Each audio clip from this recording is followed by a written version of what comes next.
బయట ఎక్కడో food vlogs చేయడం ఎందుకు? మా కాలేజ్ హాస్టల్‌నే ట్రై చేస్తానయితే వెళ్ళిన ఇవాళ. హాస్టల్ బిల్డింగ్ అయితే ఎక్సలెంట్ ఉంది. అన్ని ఫెసిలిటీస్ ఉన్నాయి. మంచిగా కబోర్డ్స్ ఉన్నాయి. ఎవ్రి ఫ్లోర్‌లో గీజర్ ఉంది. ఎవ్రి ఫ్లోర్‌లో వాషింగ్ మెషిన్ ఉంది. మంచిగా చాలా మంచి సెక్యూరిటీ ఉంటుంది. కాలేజ్ హాస్టల్, క్యాంపస్ హాస్టల్ కాబట్టి 3 షేరింగ్ రూమ్స్ నుంచి 5 షేరింగ్, 6 షేరింగ్ వరకున్నాయి. కబోర్డ్స్ కూడా నీట్‌గా ఉన్నాయి. ఎవరిది వాళ్ళకి సెపరేట్‌గా. ఎంత స్పేషియస్ ఉన్నాయో అసలు. బెడ్‌కి మధ్యలో ఒక స్టడీ చైర్ పట్టి చదువుకునేంత ప్లేస్ ఉందసలు. ఈజీగా స్టడీ చైర్ విత్ ప్లాంక్ అదంతా పడుతుంది. చదువుకోవాలనుకుంటే అసలు బయట ఎక్కడ స్టడీ హాల్‌కెళ్ళాల్సిన అవసరం లేదు.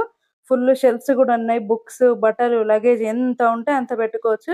ఫైనల్‌గా ఫుడ్ సెక్షన్‌కైతే వచ్చేసినా మంచిగా ఎంత బావుందో అసలు. ఇంత థిక్ గ్రేవీ హాస్టల్‌లో అయితే ఎప్పుడు చూడలేదు నేను. 6 సంవత్సరాలు హాస్టల్‌లో ఉన్నా గానీ ఇంత మంచి డెలిషియస్ ఫుడ్ ఎక్కడా చూడలేదు. ఎక్సలెంట్ ఉంది. చాలా బావుంది. కాలేజ్ హాస్టల్‌కైతే అస్సలు మిస్ అవ్వద్దు పల్లవి కాలేజ్‌లో చదివే ప్రతి స్టూడెంట్.